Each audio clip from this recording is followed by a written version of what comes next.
Hi welcome to my mini vlog. ಇದು Wednesday vlog ಆಗಿರುತ್ತೆ. ಇನ್ನು ವೆಡ್ನೆಸ್ಡೇ ನನ್ನ ಮಗಂದು ರಿಸಲ್ಟ್ ಇತ್ತು, ಅದಕ್ಕೆ ಹೋಗಬೇಕಿತ್ತು ಸ್ಕೂಲ್ ಹತ್ರ. ಬಟ್ ಅವನು ಮನೇಲಿ ಮ್ಯೂಸಿಕ್ ಹಾಕೊಂಡು ಡ್ಯಾನ್ಸ್ ಆಡ್ಕೊಂಡು ಕೂತಿದ್ದ.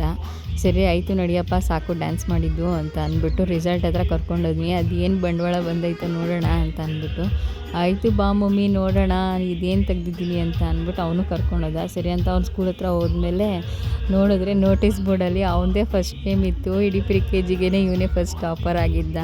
ತುಂಬ ಖುಷಿಯಾಯಿತು. ಈ ವಯಸ್ಸಲ್ಲಿ ನಾವಂತೂ ಅದೇನು ಟಾಪರ್ ಆಗಿದ್ರೂ ಅದೆಲ್ಲ ಏನೂ ತೋರಿಸ್ತಾ ಇರಲಿಲ್ಲ. ಇವಾಗೆಲ್ಲ ಅಪ್ಡೇಟ್ ಆಗಿಬಿಟ್ಟು ಎಲ್ಲ ನೋಟಿಸ್ ಬೋರ್ಡಲ್ಲಿ ಹೆಸ್ರುಗಳು ಬಂದ್ಬಿಡುತ್ತೆ, ಪ್ರೈಸ್ಗಳು ಬಂದ್ಬಿಡುತ್ತೆ.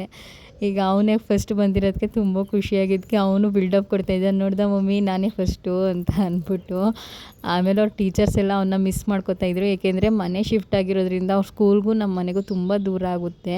ಅದರಿಂದ ಆಮೇಲೆ ಅಲ್ಲಿಂದ ಹಂಗೆ ಹಳೆ ಮನೆ ಹತ್ರ ಹೋಗಿದ್ವಿ. ಅಲ್ಲಿ ಸ್ವಲ್ಪ ಸೆಟಲ್ಮೆಂಟ್ ಮತ್ತು ಪೇಂಟಿಂಗ್ದೆಲ್ಲ ನೋಡಬೇಕಿತ್ತು. ಆಮೇಲೆ ನಾನು ಬರಬೇಕಿದ್ರೆ ಹಾಗೆ ನನ್ನ ಹಸ್ಬೆಂಡ್ ಪಾಟ್ಗಳು ತೊಗೊಬಂದಿದ್ರು. ನನ್ನ ಹಸ್ಬೆಂಡ್ಗೆ ಪಾಟ್ಸ್ ಅಂದರೆ ತುಂಬ ಇಷ್ಟ. ಇಂಡೋರ್ ಪ್ಲ್ಯಾಂಟ್ಸ್ ಇಡೋಕ್ಕೆ ಅವ್ರು ಅದ್ರ ಬಗ್ಗೆ ತುಂಬ ಕೇರ್ ಮಾಡ್ತಾರೆ.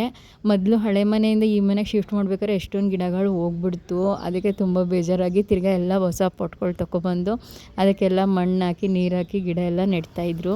ನನ್ನ ಮಗ ಅದೇ ನೆಪ ಇಟ್ಕೊಂಡು ಸೈಡಲ್ಲೆಲ್ಲ ಪಚೀತಿ ಮಾಡಿ ಇಟ್ಟಿದ್ದ, ಮಣ್ಣೆಲ್ಲ ಕಲಸಿ. ಆಮೇಲೆ ಅದಾದಮೇಲೆ ಪಾತ್ರೆ ಕೆಲಸ ಎಲ್ಲ ನಾವು ಸೋಮವಾರನೇ ತೊಳೆದು ಎಲ್ಲ ಮೇಲ್ಗಡೆ ಟೆರೆಸ್ ಮೇಲೆ ಎಲ್ಲ ದಬಾಕಿದ್ವಿ. ಅದೆಲ್ಲ ಬಿಸಿಲಿಗೆ ಚೆನ್ನಾಗಿ ಒಣಗಿತ್ತು. ಬಟ್ಟೆ ಕೆಲಸ ಪಾತ್ರೆ ಕೆಲಸ ಮುಗಿದೋದ್ರೆ ಮನೆ ಶಿಫ್ಟಿಂಗ್ ಮಾಡಿದಾಗ ಮೇನ್ ಅದೇ ಮುಗಿಬೇಕಾಗಿರೋದು. ಸಿತ್ತು ಅಂತ ಅವನು ಮಮ್ಮಿ ಜೊತೆ ಹೋದ. ಈ ವ್ಲಾಗ್ ಇಷ್ಟ ಆದರೆ ಲೈಕ್ ಮಾಡಿ. Thank you so much.